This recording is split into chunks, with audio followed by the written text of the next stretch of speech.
Alright, what's going on, dudes, and welcome to part 2 of our overview of the new Minecraft Snapshot. If you missed part 1, I'd certainly encourage you to watch it, whether that be now, after this video is done, or whenever. Order is not too big of a deal, but it does have some cool stuff in it that you might find interesting. Anyway, let's get into the stuff that we have set up here and finish up with going over the features. So let's start off with the redstone block. This is a new addition. It's sort of the same as the iron, gold, diamond storage blocks in the way that you make it, except of course it's made with redstone, like so. And as you'd probably expect of a redstone block, it powers anything that's touching it. So it'll deactivate a torch, like an inverter, if you place it on top. It'll power any redstone that's coming off of it, or any pistons, so on and so forth. I think you get the idea. So over here we've got this nifty little device that takes advantage of the redstone block. Saw this posted on Reddit, thought it was super sweet, figured I would relay it to you as well. So it's a lamp post that only operates at nighttime. Takes advantage of the redstone lamps, as you might expect, and it also takes advantage of the daylight sensor. So right now, because it's daytime, the daylight sensor is pushing the piston out, it's powering the piston, and the redstone block isn't touching any of these lamps, so of course they're in the off state. On the other hand, if we go ahead and set the time to night, and there we go, we have our daylight sensor automatic reset mechanism combating my efforts to set the time to night. There we go, it should work this time. And we'll add, say, 5,000 to it, so it's about midnight.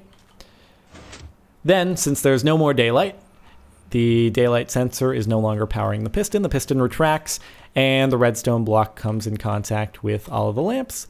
And voila, you have a lamp that is triggered automatically at night, and it's very compact, is the benefit of this, because obviously you were able to do this in the past, or you could do this with a daylight sensor on a much larger scale, but the redstone block allows you to do it in this really compact area. So pretty nifty, I'd say. All right, let's set the time back to day, and you'll notice shuts on off, and we'll move to the next thing. So these are called the hopper blocks. They're actually, funny enough, if I middle click to get it into my inventory, it's the work in progress, the WIP block. It doesn't actually give an accurate depiction of what these things are in your inventory yet, and there's no crafting recipe because, again, it is a work in progress. But it's sort of similar to the build craft, industrial craft tubes. I forget which mod exactly they're part of, whether it's build or industrial.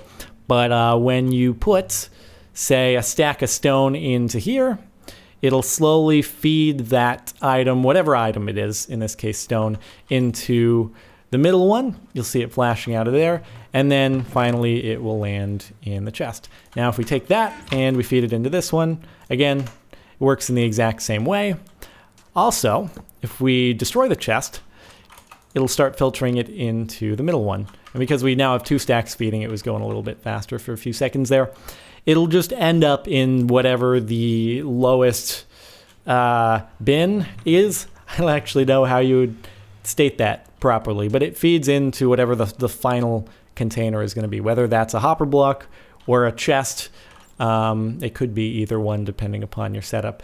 Anyway, could be useful for something like an adventure map where, say, you want to have a checkpoint.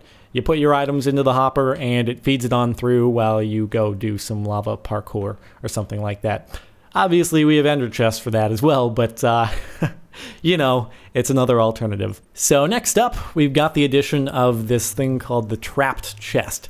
It's like a regular chest, except when you open it, it emits a redstone signal to any applicable blocks surrounding it. So in this case, just as an example, I have a piston hooked up in the back, and it pushes that up whenever I open the chest.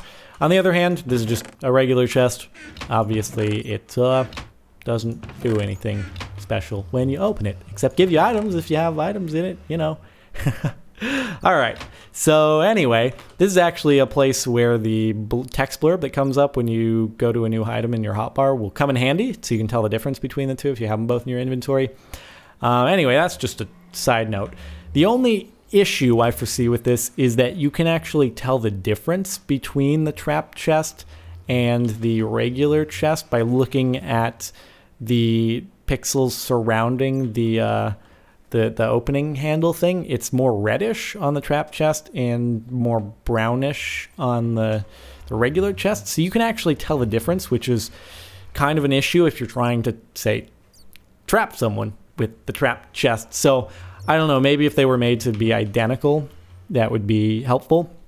But that's the only shortfall I can foresee at this point. Otherwise, if you set up a room with one of these and you connect it to a piston holding back some lava, you can deal some pretty nasty damage to someone.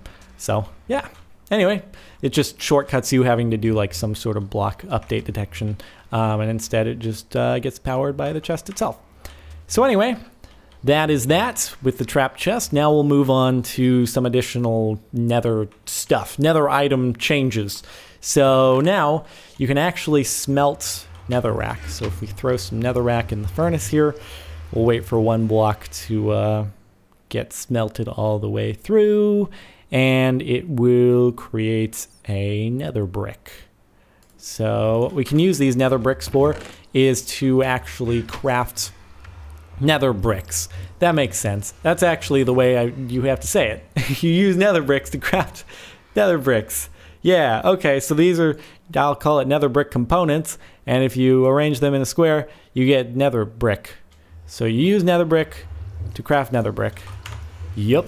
So instead of you having to find a stronghold necessarily in the nether and then mine it out in order to get these bricks, you can just use netherrack, smelt it, and then craft it. Use your nether brick to make nether brick. Yes, sirree. Alright, so final thing is that if you watched part 1, you recalled my talking about the nether quartz ore.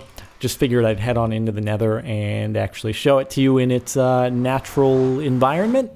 So it's very plentiful. If we go down here, you'll notice it's all over the place. So collecting the quartz in order to make the daylight sensor, the comparator blocks, it's not too difficult. And, well, unless you have to travel to new chunks because you're in an existing world. But if you're in a new world, you'll find it immediately. It is all over the place.